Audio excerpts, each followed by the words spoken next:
Good morning everyone. Welcome to Tathastu ICS. I hope you all are doing fine. My name is Pooja Sharma and I am your current affairs and history faculty at Tathastu ICS. So today I am going to take your DNA session. This is the QR code for the Telegram group from where you can access the PDF files of these sessions. Okay. So if you are going to scan it, you will reach to that Telegram group and from where you can get the PDF files of these DNA session. Okay. Let's see which news are important today.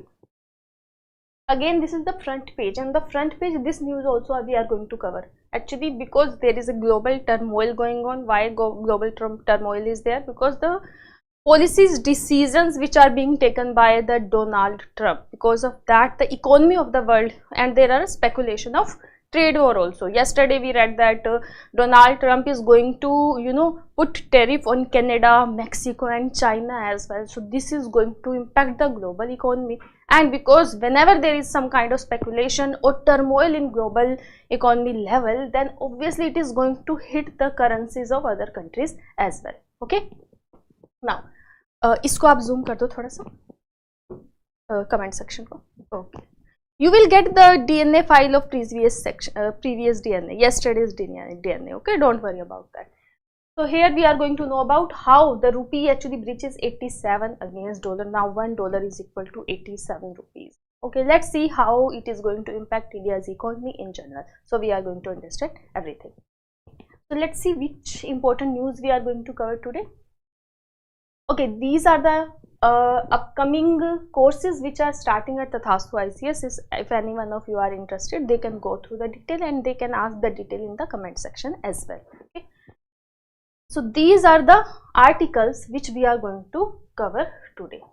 So let's understand the briefing of each and every article. First of all, we are going to know about the same news that rupee breaches the 87 against the dollar. Now $1 is equal to 87 rupees. Okay, is equal to $1. So again, is it going to be in favor of us? It is going to be against us. So obviously it is not considered good if the currency, the rupee is weakening as compared to dollars. But this is how the global circumstances are. It is not about that India's economy is doing that bad. It is about at the global level there is so much turmoil, there is so much uncertainty. Because of that, the dollar has became strong. So it is not against the Indian rupee, it is against the each and every currency in the world where the dollar is getting stronger as compared to the other currencies. But we are going to understand everything in detail. But the impact if rupee is going to weaken against the dollar, a probable UPSC question you can also expect. Second article is related to how will the government produce required fuel, that is ethanol. So it is about the ethanol. We all know that because the climate change is going on and we have our commitment towards our conference of parties, the recent COP29 in the Paris deal. Also we had some certain kind of commitments towards the world that we are going to deal with the climate change. So one of our commitment was related to the transition from coal-based energy sector to the renewable energy sector. So how can we produce more and more renewable energy? So one of the factor, obviously renewable energy, something you can say that the clean energy. So how can we produce clean energy? So for that we need clean fuel. But fuel is considered as a clean. For example, ethanol is one of the fuel which is considered as ethanol. So obviously we cannot use 100% ethanol in our cars. But right now government has given these directions that we can at least reach the 20% ethanol in our gasoline, or you can say that in petrol. So the mixing of, there are 80% petrol and 20% ethanol. So this is the goal which India is going to achieve, and we are actually trying to reach at the required our prediction as well. So we are going to reach at this 20% level within 2 months only, and which is actually earlier than our expected date. So we wanted to achieve this target by the end of 2025, but here within 2 months only we are able to achieve that. So it is a good news. But here we are going to understand about how ethanol is being produced. Yes, sugar and maize is being used for ethanol production. And we have read, from last month we did one news from where we knew about that India, which was actually the maize exporter. Okay, we were exporter in maize. Maize is a crop. Okay, you know the maize, bhutta, or so. But right now we are the net importer of maize. But how the government dealt with it? Government actually gave incentives to the farmers so that they can produce more maize. So that is going to be in favor of us. So this is going to be our second article for today. Third article is on your editorial page. It is the main editorial, which is in the leftmost side, which is the clean and green. Actually, this article is again talking about the renewable energy. How can we switch to it finally? And it is actually going to tell us why India must formulate a critical mineral framework. Here, critical minerals are the kind of minerals which are essential for the economy, okay, of a particular country. For example, if we want to switch to the renewable energy sources or the clean energy, for that we are also, ethanol is the one thing, okay, this is the one way we are going to reduce the carbon based energy requirement. And the second option we can have electric vehicles, but for electric vehicles we need batteries, and for those batteries we need lithium. Okay, so lithium is also considered as one of a critical mineral. Another critical mineral in India, we are going to start this semiconductor policy. Okay, semiconductor drive. We already have this comprehensive semiconductor policy, and that semiconductor policy is based on some kind of required minerals. Okay, these minerals are essential for our to completion for this particular policy, so we need all those minerals as well. So minerals such as lithium, cobalt, beryllium, uranium also. So these minerals are actually considered as a critical mineral. Why they are known as critical? Two things are important. One, they are very essential for the economy of a country, and the second most important factor here is that they are not easily found. Okay, so China right now is leading in critical minerals. Why China is leading? It is not only that China have found critical minerals in their in their landscape. It is not only that. It is that China has the technology for the processing and mining of critical minerals. In India also we have found lithium in the Jammu and Kashmir, but we just know that there are reserves of lithium. Now to execute, to bring out lithium out of the land, or to mine that lithium and to process that lithium, it will take time. We need some certain kind of technological know-how, and we need technical expertise. Okay, so it is not very easy. If we have reserves of particular minerals somewhere, we can extract that also. For extraction, it will take time. China has already done that. Now, article is one of the message of the article is that India must formulate a critical mineral framework. Okay, we need to have our own critical mineral framework. Obviously, we have the organizations such as CABIL. CABIL is a organization which is actually working outside our country, which is actually procuring the critical mineral for India only. So we have so many policies, but again the article is telling us about how can we achieve this clean energy drive. So one of the factor here is we need to be self-sufficient in critical minerals. Obviously it is not very easy, but we need to devise some kind of mechanism. Fourth news is related to the eliminating elitism from mental health. So it is actually talking about this article is basically talking about the mental health of blue collar job personnel. Blue collar means the people who are doing skilled manual work. Okay, so skilled, it is not unskilled work, skilled but manual work, labor work, physical work they are doing. The people who are sitting in offices and all, they are known as the white collar job. So IAS, IPS are white collar, the corporate employees are white collar only. But the people who are working at a particular, for example, manufacturing site, so those laborers, okay, they will come under the blue collar job. But in our country, blue collar jobs are highly unorganized. So because our blue collar jobs are unorganized, so it has some kind of impact on that. So the article is talking about we don't care much about the mental health of blue collar job personals. We care about the white collar job personals when it comes to mental health. We have so many cases also, and there is media is also talking about it. But what about the people who are doing blue collar job, who are doing some kind of menial jobs? So what about their mental health? So we need to remove the elitism, because it is not that only the elite people can suffer from the mental health, the poor people also suffer from the mental health. The issue is that elite people can afford the mental treatment, mental disorder treatment, which poor cannot afford the mental disease disorder treatment. So this article is actually working on that or talking about that only. So we are going to understand that.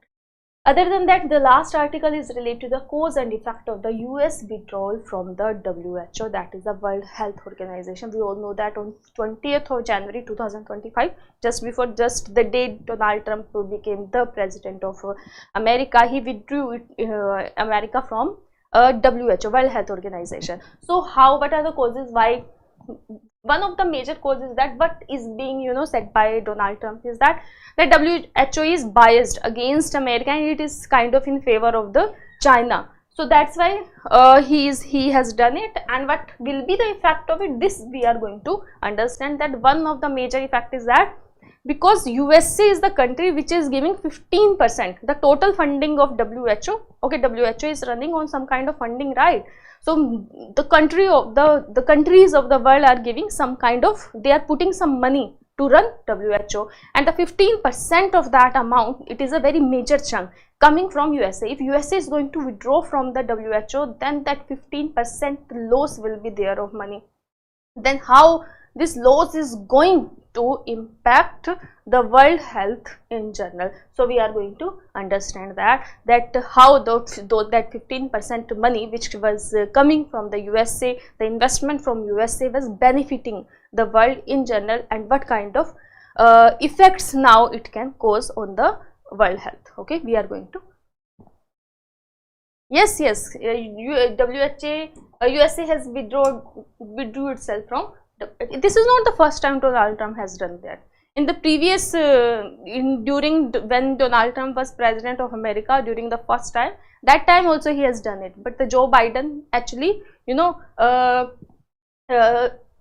changed his decision. But now again he is again on his previous decision. So let's start our today's discussion.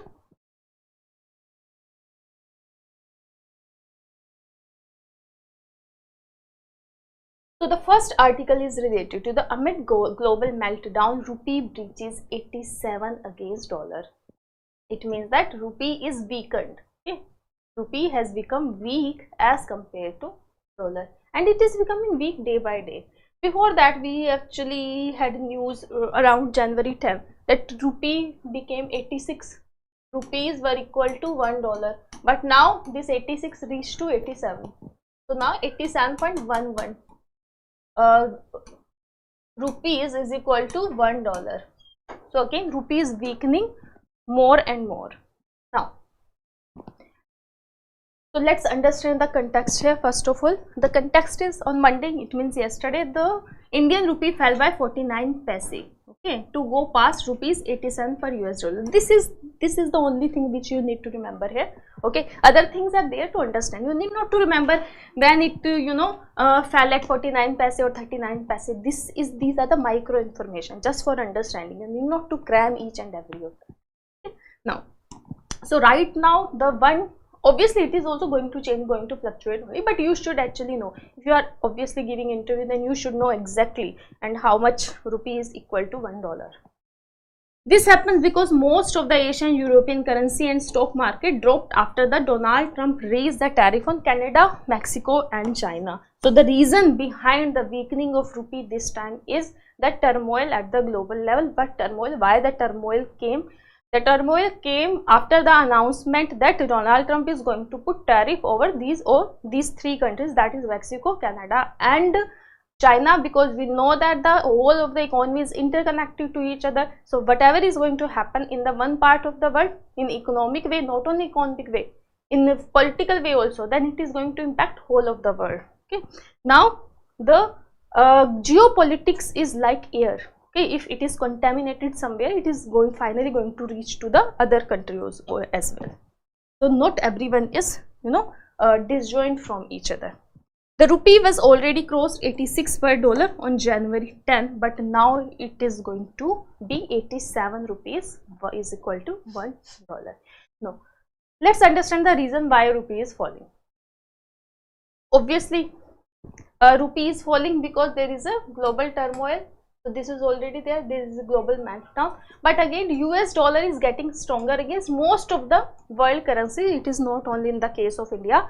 So it is not weakening because India's economy is going down. So it is not the case. Obviously, India's economy is going down. We are not at a very high peak, but it is not something that is happening in India. It is related to something that is happening outside our country, that is happening in the North America. Okay, and India is not the only victim here. Indian currency, US is getting stronger against most of the currency of the world. So India is not the, rupee is not the only currency here. What are going to be its impact? Now, when the dollar rises, India's import are going to be costlier. This is something which you need to understand.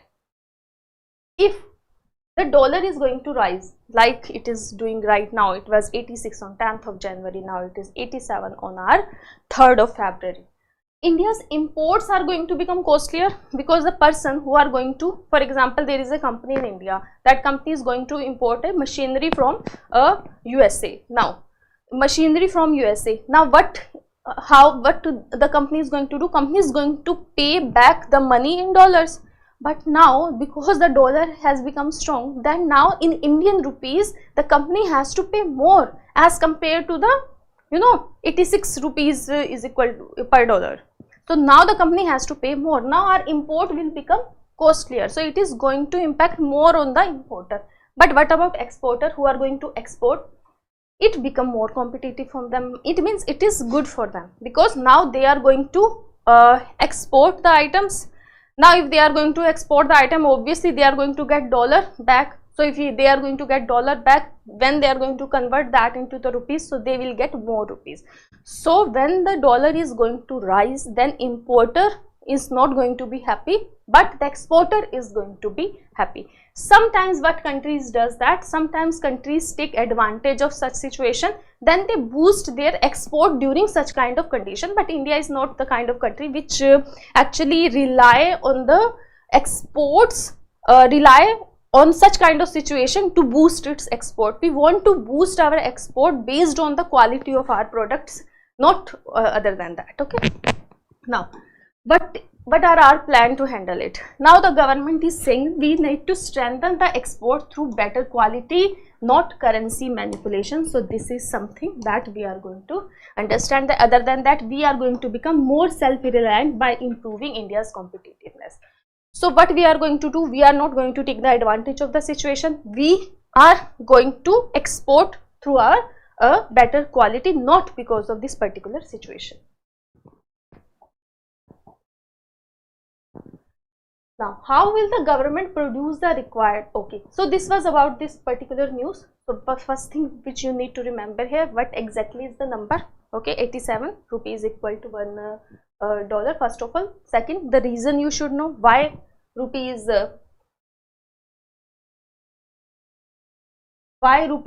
strengthening. Okay, so it is not something that is happening in India. It is, one second, just.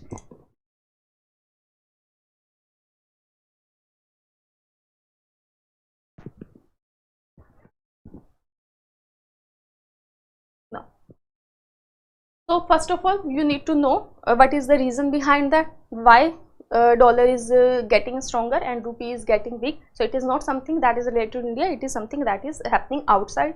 Second, what will be the impact? Okay, so this line you need to understand that whenever the Indian rupee is going to get weaker, our exporters are going to be happy, but not our importers. So this thing you just need to understand.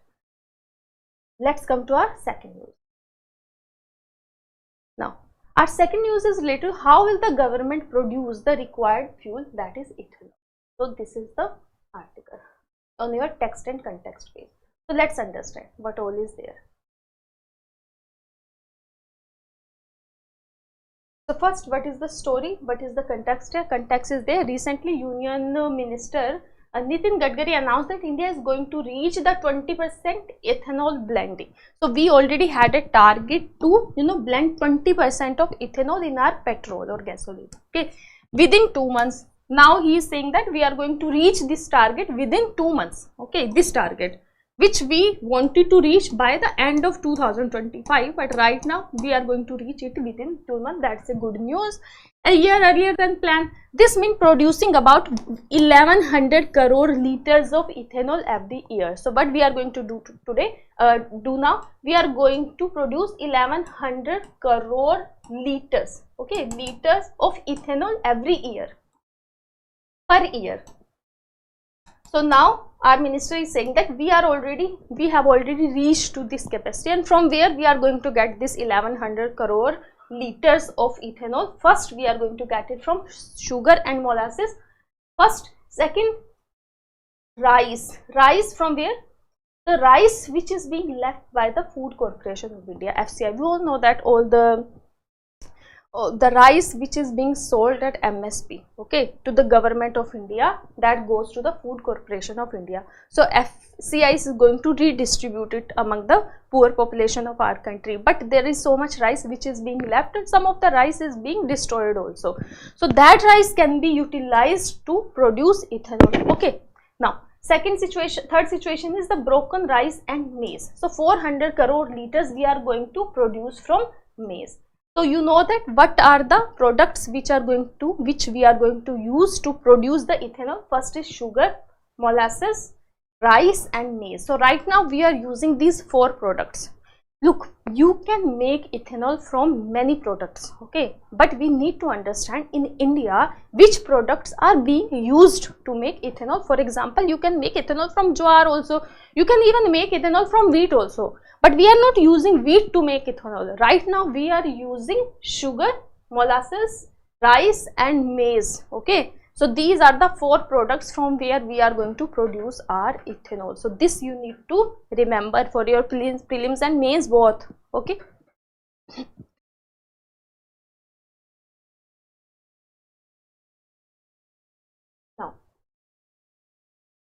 Now the article is saying that now India's ethanol production capacity has increased to 1600 liters thanks to the government incentive and strong market. Again, this data you need not to remember. To support ethanol production, the government reduced the price of FCI rice from Rs 28 to 22.5 per kg. Or many sugar distilleries have started using maize during the off season. Means those sugar distilleries which were actually providing the molasses and sugar, the byproducts. When you are making sugar from the sugar cane, you are going to make sugar from the sugar cane. In between there is a byproduct, that is byproduct is known as a molasses. So that molasses is being used to produce this to make this ethanol, okay. And when there is a off season, because off season means when there is no, we are not making sugar at that point of time, because the sugar cane has some kind of a period in which it is going to get grown. So after that we are going to make sugar out of it, but there is a time period when the sugar industries are not working on anything, because it's a off season period. So at that point of time they are actually going to use maize to produce ethanol or the molasses, you can say that. So we are actually doing good. So government actually has put incentives. Other than that, government actually reduced the price of rice, which was the FCI, Food Corporation of India's rice. So from 28 rupees to 22 rupees per kg. So again it was a better opportunity for the people who are going to make ethanol out of it. So it is actually giving incentive to the industries which is making ethanol. If we will have more ethanol, we will be able to blend it more in our petrol. Again, how is maize is going to play a role? We all know that now recently we heard that we are using maize to produce ethanol, and because of that in India we became net importer of maize, though we used to be the net exporter of maize. But again we are going to understand that India mostly uses maize for poultry feed, okay. So the major use of maize was to feed the poultry, okay. But these days we are actually diverting the maize from the poultry industry to ethanol production as well.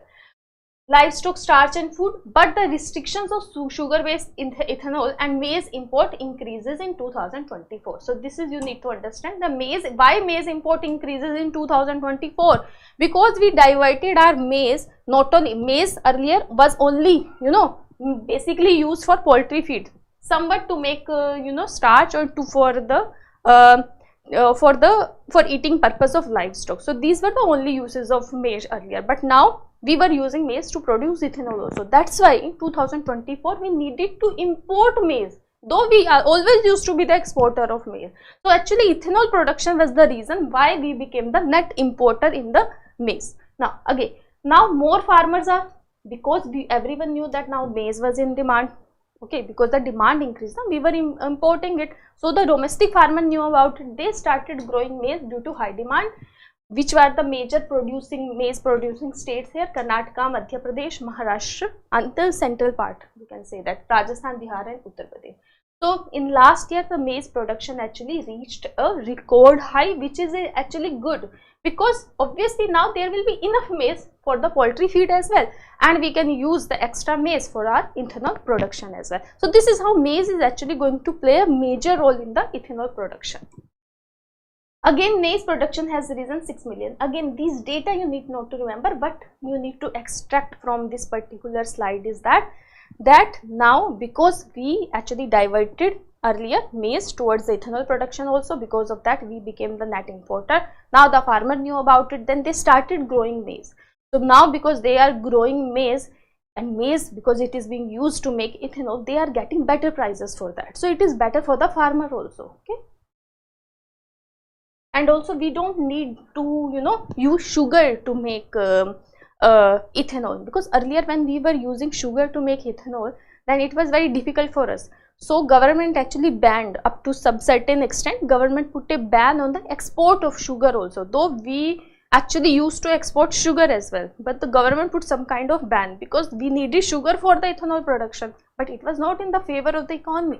But right now, because we cannot put the whole pressure on the sugar or the molasses, we can use the maize also for the ethanol production. Now, how it is going to impact the economy? If we are going to produce, look, our target right now, we are producing 1100 crore liters of ethanol per year, okay, right now.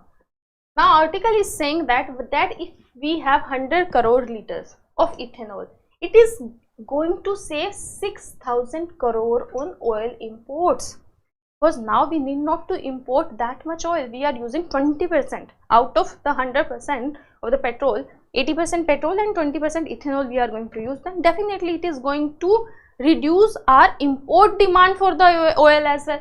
So by this we are going to, you know, it is going to benefit us economically as well. Now we need to import less oil from the other countries. It is going to save us 100 crore liter is going to save us 6000 crore on oil import. So let's see, okay, multiply it with 11. So per year we are going to actually save 66,000 crore rupees, okay, on oil imports in our country per year, if we are going to produce 1100 crore of ethanol. Again, India's annual air import bill is 10.5 lakh crore. If we are going to reduce this amount, okay, it is actually going to be benefit of us. Again, ethanol economy benefit Indian farmer, and this is going to strengthen the local market also. Now, so there is always a win-win situation, okay. How can you do win-win situation? Right, win-win situation means it is going to positively impact our farmer as well. It is going to impact the climate also, because ethanol is a clean fuel. Second, it is going to reduce our dependence on oil import also. So there are three benefits if we are moving towards the ethanol based economy. Now let's come to our next article. So our next article is again related to an article on your editorial page. So what is there? It is, the name of the editorial is Green and Clean. Actually this article is basically talking about how can India transition from a coal based economy to a cleaner energy based economy. So we need to go towards the clean energy. So how can we reach to the clean energy? What government has done? Let's see. So what is our progress till now? India has made significant progress in clean energy over the past 10 years. If we look at the budget, of new and renewable energy, so in 2015 it was just 1535 crores, but we have actually increased it so much. Now in 2025's budget, the amount was 32,626 crore rupees are being granted to Ministry of New and Renewable Energy. So this is actually something we are doing good. Okay, we are putting more money in exploring this kind of area where we are going to transition from coal based energy to cleaner energy. Okay, now what are the key initiatives which government has taken, which you need to remember? First of all, you need to remember PM Kusum. So PM Kusum is actually about the solar pumps, off-grid solar pumps and grid connected solar plants on the unused farmland. For example, there is a farmland which is not being used because there can be many reasons of that. Maybe it is not, you know, that fertile of a land, but how can we utilize that particular land? Now we can we can put, either we can put solar pumps. Solar pumps means we need, you know the tube well, we need water for the irrigation also. Why to use energy to pump that water from the ground? Why can't we use the solar energy for that? How can we pump that from the solar energy? We need to have these solar panels in some kind of vicinity of that particular pump. So this so under PM Kusum, what government is going to? Government is going to incentivize the farmers. So government is going to give incentive to a farmer. For example, there is a farmer has some kind of land and farmer need water for the irrigation also. What the farmer is going to do? Farmer is going to reach to the authorities and they will say, sir, I want to, you know, put a solar panel in this 1 acre of my farmland and I want to utilize that solar energy to, you know, for running my pump. Okay, that is the tube well. So what government is going to do? Government is going to do subsidy, going to give subsidy to that farmer so that that farmer can install that solar panels in his farmland. So this is how government is incentivizing so that we can use more and more solar energy, or we can, you know, put more and more solar panels. We all know that we have other schemes also. We have the schemes such as rooftop solar panel. Okay, that is also one of the scheme in which government is actually giving 60% of the subsidy. So similar kind of scheme is there, but it is not rooftop solar panel. It is the solar panel which are going to be installed on the farmland, which is not being utilized for any kind of agricultural production. Okay, so but there was one issue related to PM Kusum also. There was a poor response because less than 0.5 gigawatt capacity was being installed only. Sir, what we are going to do, what we should do, we need to, you know, we need to incentivize, either we need to incentivize farmer more, or we need to, you know, make aware,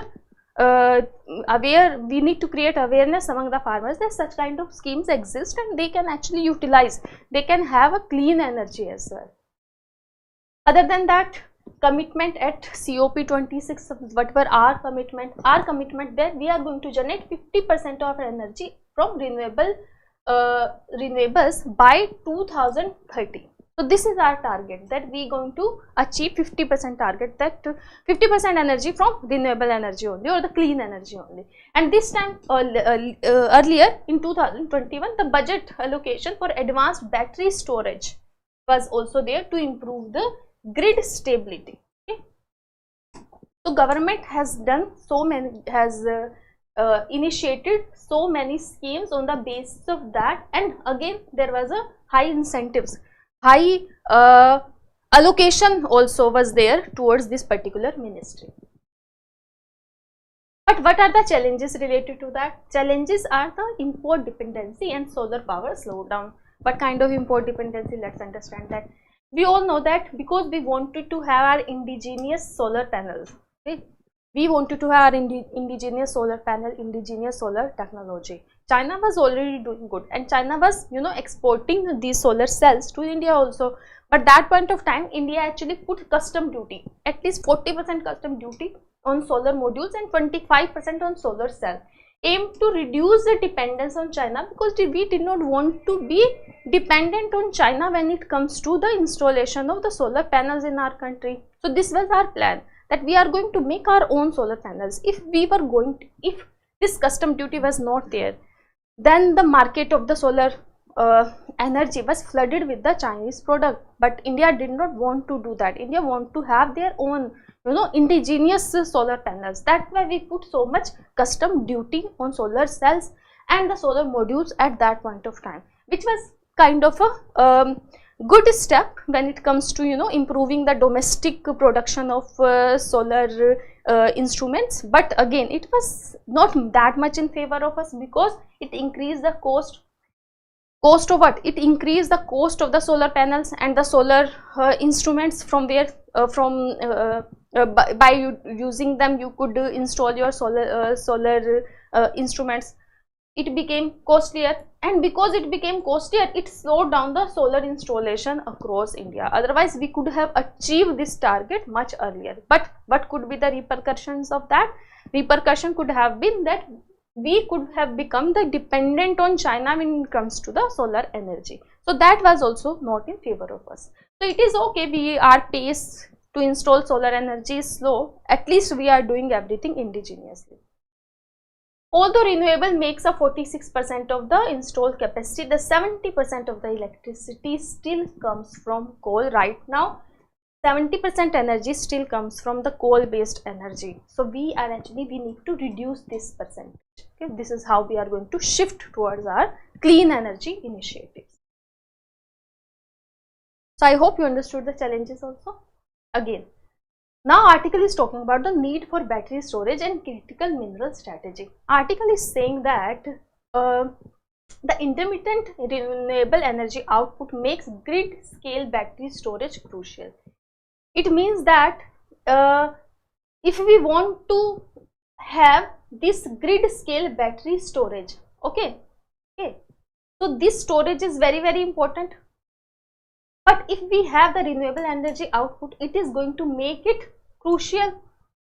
It means it is not only the solar panel. It is not that if we are going to install the solar panel, that is it. We need some kind of backup also. For that backup, we need grid scale battery storage also. But from where we are going to get that battery? The very essential material which is being used in those battery, how you are going to store it. For example, you have an installed capacity. You have put solar panels at your rooftop, okay, in your house. Now you generated the energy, but there is so much energy, you have used some amount of it to utilize in your house. But what about the extra energy? You need to store that energy somewhere. So for storage of that, you need some storage battery. For that storage battery, you need very essential element that is being used in that batteries, that is lithium. Okay, but we are very much dependent on imports from China when it comes to lithium. If we will have lithium only, then we are going to have these batteries, right? If we are going to have battery only, then we are going to store the solar energy, which we are trying to improve on.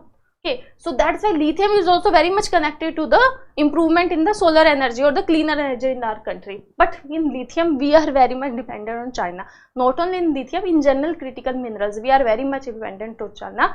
Not only India, most of the countries in the world are dependent on China, and China sometimes use this monopoly in critical minerals for its geopolitical advantage also, like China did with the USA.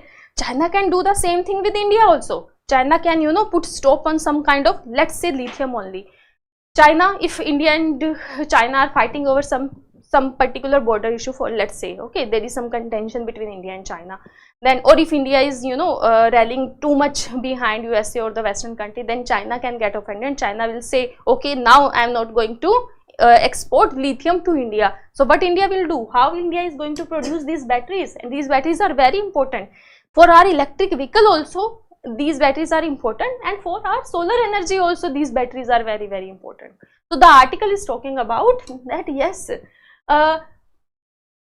we put higher import duties on lithium battery, made clean energy transition expensive. Now what this time budget has done, budget actually has put down this import duty on lithium ion battery. But again, we need to become self-sufficient also when it comes to lithium. Okay, eventually we need to become self-sufficient. Now government actually exempted 12 critical minerals from custom duties to lower the cost. So we can say that it is a welcome step. I hope you understood the article. There are so many things in the article. Article started with the our success or our progress when it comes to solar energy. Yes, okay. Then the article shifted towards what were the challenges we are facing right now. Then at the end, the article is also talking about the critical minerals, because critical minerals, especially the lithium, is very much connected to the storage of the solar energy which we are going to produce in the future. So article actually had 3 parts.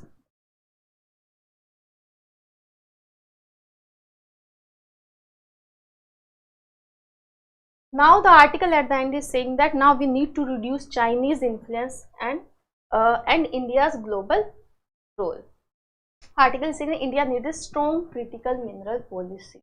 Okay, we need to have that. It should be socially and environmentally responsible. We need to become in mining. What is the issue here in India? We have the lithium reserve, but we are not very much efficient in mining and processing of that critical minerals, okay, or lithium, you can say that. What we need to do, we need to become efficient, or we need to devise or we need to know the technological know-how to efficiently and environmentally, okay, environmentally sustainable. How can we extract lithium from that area in a sustainable manner? So we need to know that. Other than that, there should be a fairness in distribution to industries and region also. We need not to focus only on one region in our country. We need to focus everywhere. Again, with the US stepping back from the global clean energy leadership, India right now has an opportunity to lead when it comes to renewable energy, but it will definitely going to take time. What are the things which we should do? According to the article, we can do few things. We can not become very much dependent on China when it comes to the storage of the solar energy. Second, we can actually incentivize more to the farmers in the schemes through the schemes such as PM Kusum and all. Okay.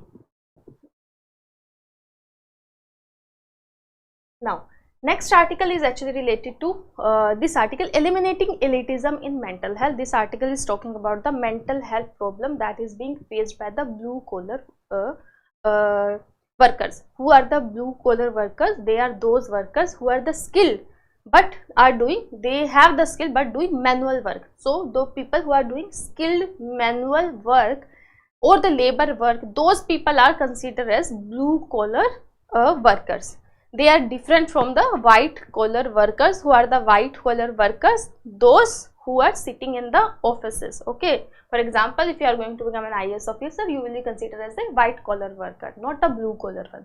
Now article is talking about that we don't care much about the mental health of blue collar worker. We take care of we think about the mental health of the white collar worker, but we don't think much about the mental health of blue collar worker. So article is focusing on that, we need to eliminate the elitism.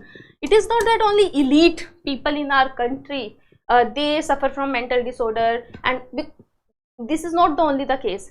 How we think that only the rich people suffer from the mental illness? Because they can speak about it, they can afford to speak about it, they actually know about it, they are more aware, they can afford the treatment also.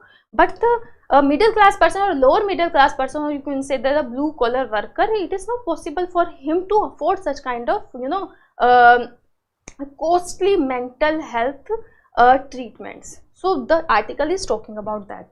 Recently, actually, what is the context here? Why this article was there in our newspaper? The Ministry of Labour and Employment aims to complete the harmonization of the labour codes by March 31, 2025.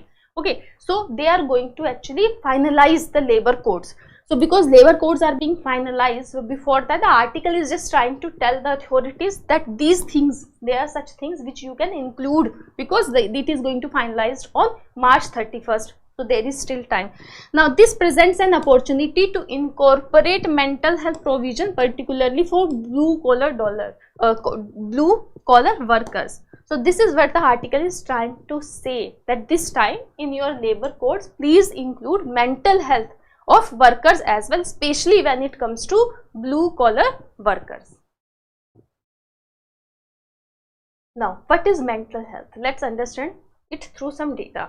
So in 2024, the economic survey actually recognized mental health as a key driver of the national development, because if the people of a country are mentally healthy, only then they can produce more, they can contribute more to the GDP, right? Okay, now second is 10.6% of Indian adults suffer from mental disorder. Indian adults population 10.6% of Indian adult population. You can say that almost 11% of India's adults are suffering from the mental disorder, with a treatment gap of 70 to 92%. What is the meaning of treatment gap? Treatment gap means 70 to 90% gap means in our country only 25 or you can say the 38 to 30% people are going through the mental health treatments.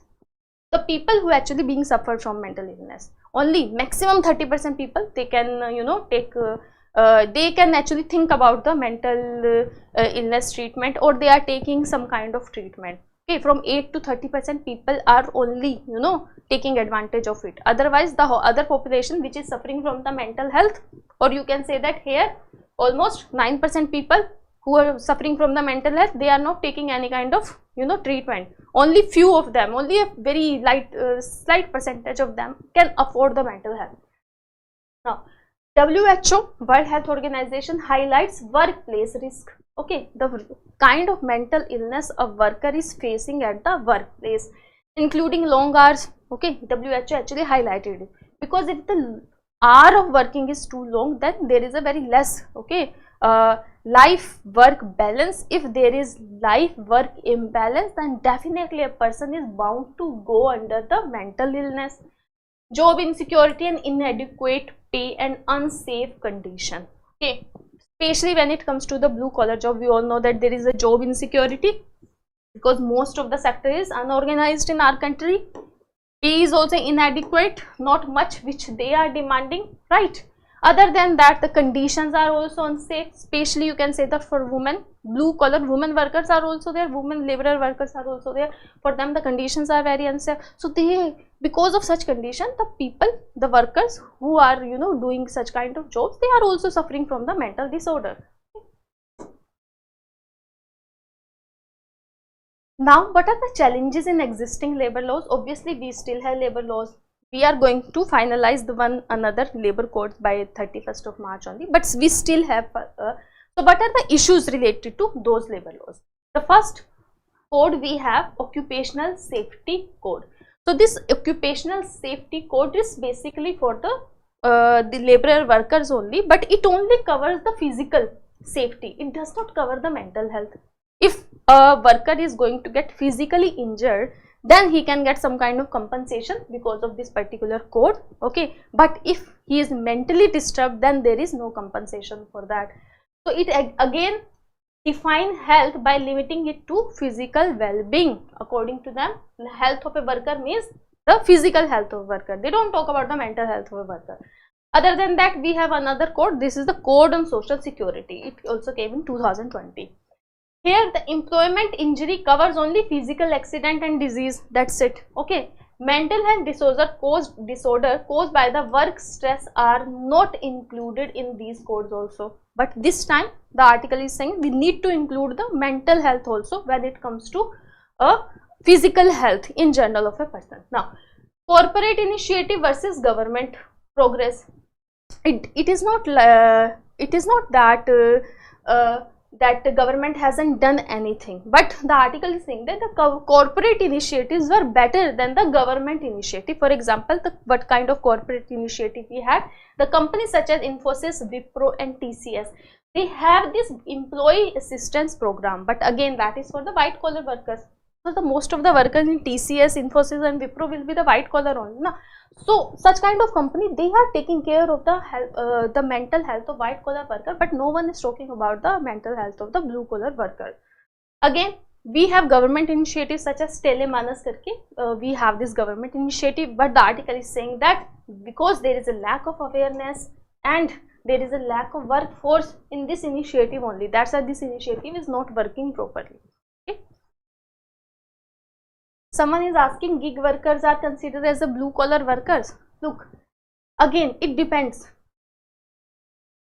It depends what kind of gig the person is doing. If person is doing delivery, he will be considered as a blue collar. But if you are an architect, then you are doing a gig work for a particular company, then you will be considered as a white collar. Okay. So it is not that all the gig worker will come under the blue collar. Some of them will come in the blue collar, and other one can come in the white collar as well. Now, what is the way forward here? But the article is suggesting how can we come out of such kind of conditions. First, we need to have a legislative framework ensuring mental and physical safety at work. First of all, so we can have some kind of legislative framework. Second, we need to recognize mental strain as occupational disease in Social Security Code. Okay, in 2021 Social Security Code, we don't include mental health. Okay, so this time we need to do that. Again, tripartite model. It means we need to have involvement of three parties. The first party is the worker itself, the second part is the employer, and third part is the mental health specialist. So in each and every company there has to be a mental health specialist, and there should be a consensus between these three parties. Okay, so even after that we can take care of the mental well-being of our workers. Other than that, we can regulate extreme work hours to ensure sustainable work environment. This is also important, that there should not be extreme work hours. Okay, it should be balanced, very much balanced. Other than that, there should be mandatory employer awareness program, and other than that, we need to recognize blue collar workers as the key stakeholders when it comes to the mental health disorder. It is not only the white collar workers. Can you zoom it? Okay. Right now you can ask question related to the DNA session. Okay. At the end of the session, I can give your answers which are not related to our current affairs.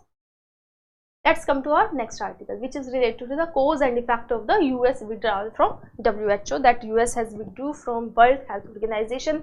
How is it is going to impact world health in general? So what is the context here? Obviously, context is that on January of 20th, Donald Trump, after returning from the White House, announced that a US withdrawal from WHO. Because what was the reason? What were the causes of that? He is saying that WHO is very much biased towards China, and WHO mishandled COVID-19. So because of these two reasons, Donald Trump actually withdrew from the WHO. Again, this is not the first time he has done it. It is the second attempt to exit WHO. Before that, during his first term also, he has done the same.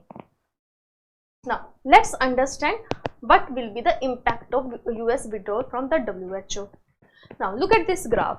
From this graph, you can say that this is the percentage of the contribution which US has made towards World Health Organization. In 2016-17, it was around 17% or 18%, you can say that. Then it came down during 2020-21. So it was very less at 8.9%. Why? Because Donald Trump was there at that point of time.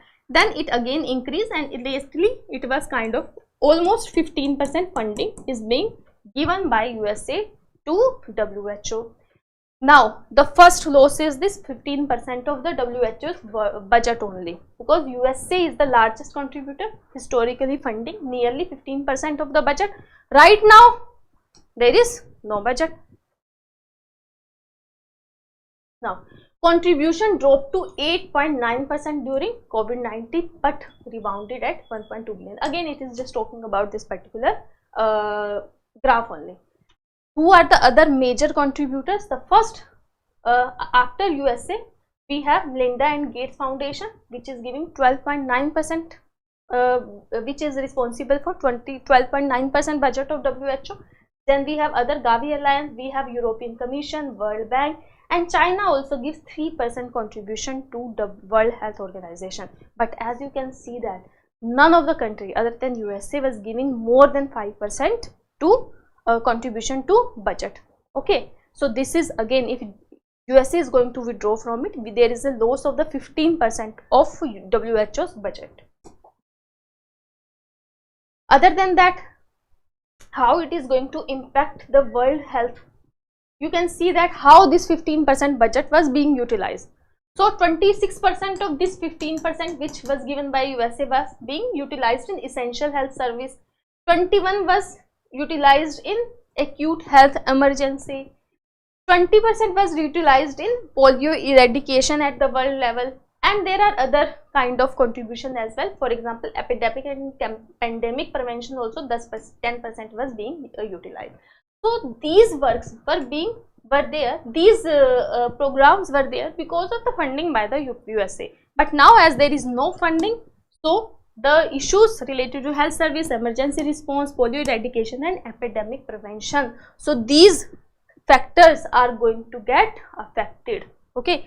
Again, Trump's decision could weaken the WHO's financial stability and global health efforts, raising concern over who will fill the funding gap by the USA.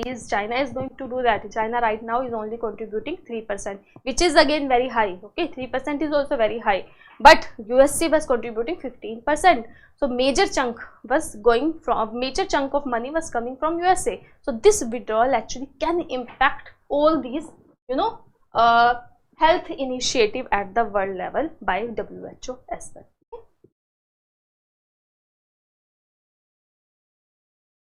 So this was about our last article. Let's do some questions. The first question, let's read.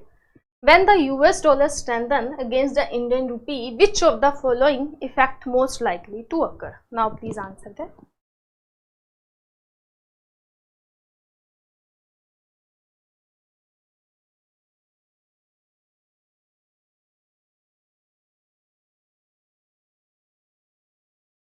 Yes, Navadip, you are very much right. Yes. Import will become costlier and export are going to become more competitive. Okay. Why competitive? Because it is the situation for every country. If dollar is going to get stronger, then it is getting stronger for all the currencies of the world. Right. So very much right. B is the correct answer. Let's come to another question. Ethanol production. Ethanol production is sourced from multiple raw materials. Okay. Which of the following correctly represent the primary source of ethanol production in our country? Right now you are not going to give from where you can actually make ethanol. You have to tell me the material sources from where we are producing ethanol. Tell me the answer. Yes, very much right. Sugar, molasses. If there is a high possibility that UPSC is not going to put FCI, UPSC will put only rice and maize. So maize, rice, molasses and sugar. So these are the 4 products from where we are making our ethanol right now. Okay. Okay, this was all about the article. There was a question by a student. Can you scroll down? Someone is saying, I have given exam in 2022, roll number you don't know. If you don't know the roll number of your previous examination, just put 0007 times. Okay, that's it. You need not to give your roll number. If you don't know the roll number, only put 007 times, because there are 7 digit in your UPSC roll number. Okay, you can put 07 times, 000000. That's it. Okay, so this is the only. You can actually will be able to complete your OTR. Okay. Alright, then thank you so much. Have a very nice day. Please do read newspaper also and do study hard, because prelims is very, very near. Okay. Thank you so much again.